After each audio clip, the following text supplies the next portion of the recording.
Okay, today I want to go over books that you could start getting back into reading for because I feel like a lot of people read when they were very young, whether it was high school, whether it was even earlier, whether they read some in college, but we've kind of been pushed away from books because the books that our teachers gave us were so bad more often than not. And here are some books that I think will really allow you to enjoy reading and really give you the stuff that you're looking for. And I chose two works of fiction and two works of nonfiction because I know people have different interests. When I first started reading, I didn't read any sort of fiction at all. I thought it was kind of not necessarily a waste of my time, but I was just more interested in, actual practical things, things that weren't necessarily as symbolic and things that I could directly apply to my life. So that's why I chose two works from two different genres, and hopefully this is a good place for you to start. The things that I chose were all fairly easy to get into, all fairly simplistic, and really had a lot of bang for their buck. So first thing I have for you is The Fellowship of the Ring. The thing about Tolkien, he is just there's no other author that can create a story quite like Tolkien because his tales are so simplistic yet they're so profound. You know what's going to happen, you know the ending, you know that people are going to get through it, but it's more so you're interested in what's happening, you're interested in the world. The characters don't necessarily change at all, they kind of just reveal themselves to be who they already were.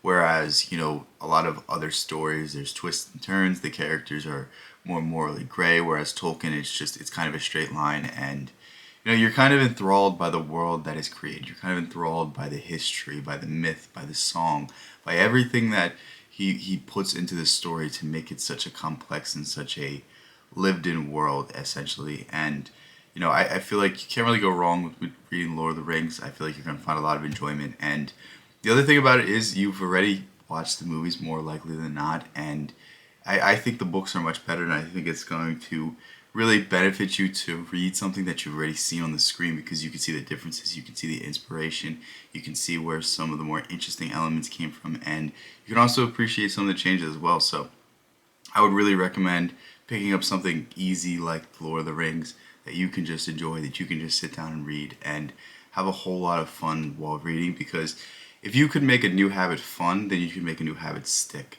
But if you start with something that's very complex, if you start with something that's very granular, if you start with something that is not enjoyable, it's going to make it a whole lot harder to keep up with it. The next thing we have is The Alchemist. This is another very, very simplistic tale.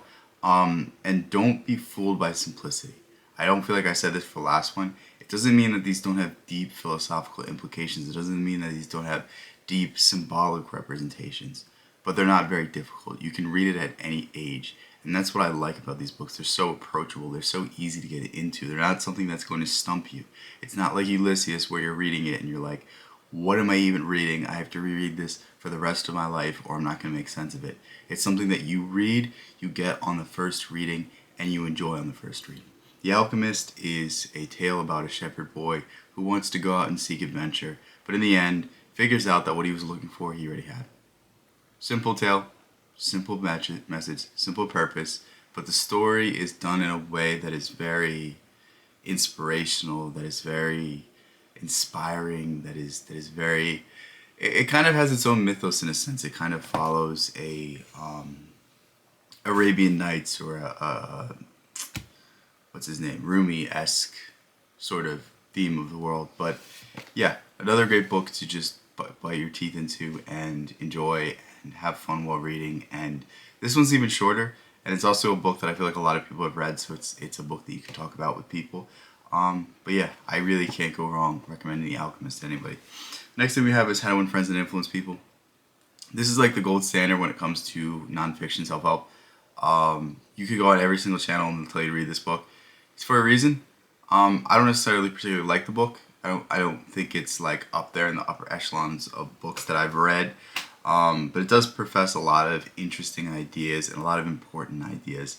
And essentially what it is it's about the idea that communication is the most important thing that we do, but so often we don't communicate in a proper way.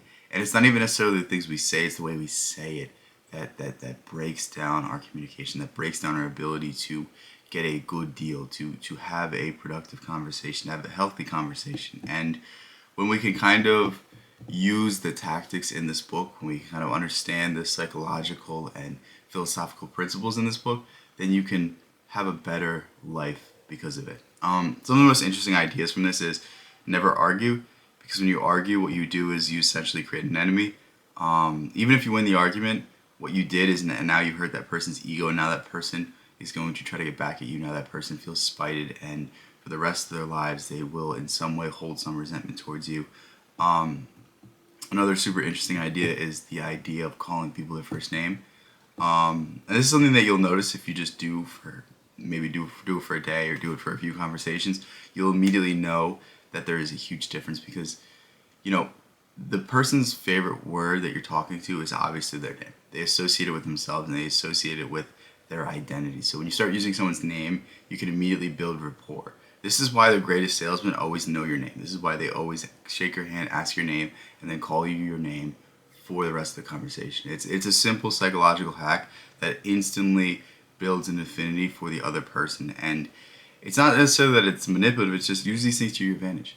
Use these mannerisms, use these things to, allow yourself to have better conversations, allow yourself to have deeper conversations, allow yourself to have more productive conversations. Because Lord knows the world needs to heal.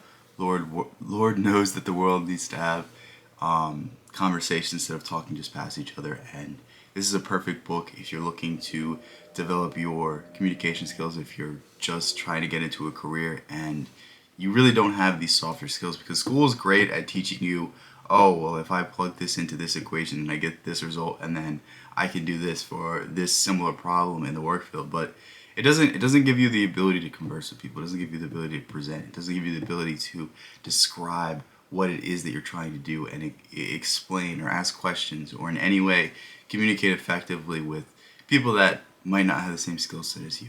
And that's something that you're going to need to learn. And that's a soft skill that separates the top people at companies or the top people in fields from the people that can't do it. Simple as that. Last thing we have is 48 Laws of Power. The reason why I included this is I think this is like synonymous with like some evil mystique, and it was really just clever marketing.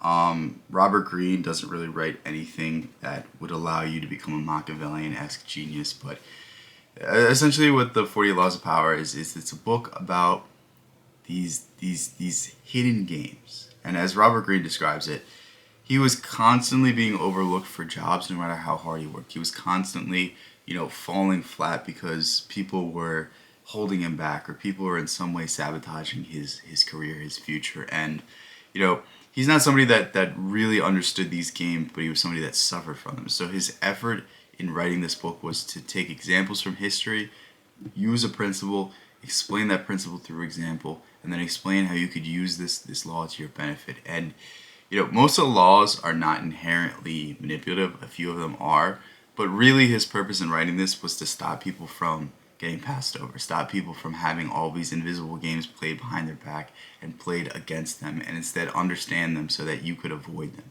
Because you can't understand or avoid a problem unless you have quantified it, unless you see it as a problem.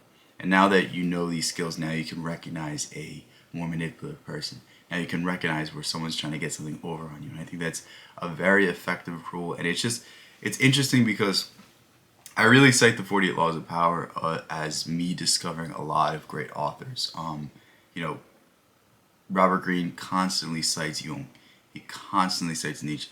He constantly cites Schopenhauer. He constantly cites Napoleon or Julius Caesar or Shakespeare. Like he cites all these interesting figures, and I think it's not only a great book as its own, but I think it'll point you in a lot of the right directions that you're interested in, because he takes so many different things from so many different people that you're just going to stumble upon more interesting ideas that you want to explore more. And that's why I really, really recommend this book to anyone that is looking to get into reading but doesn't know where to start, simply because it's going to steer you in the right direction just through sheer mass of ideas that it shares with you. So with that said, here are a few books to get yourself back into reading, to make it a habit again, to make it fun again, to make it enjoyable again. And yeah, hopefully you guys like this. I can make more videos like this. If this really wasn't the genre you were looking for, just give me a genre that you're interested in, and I will go ahead and make a list based off that. But with that said, I love you guys so much. Thank you guys so much. Peace out. I'll catch you in the next one.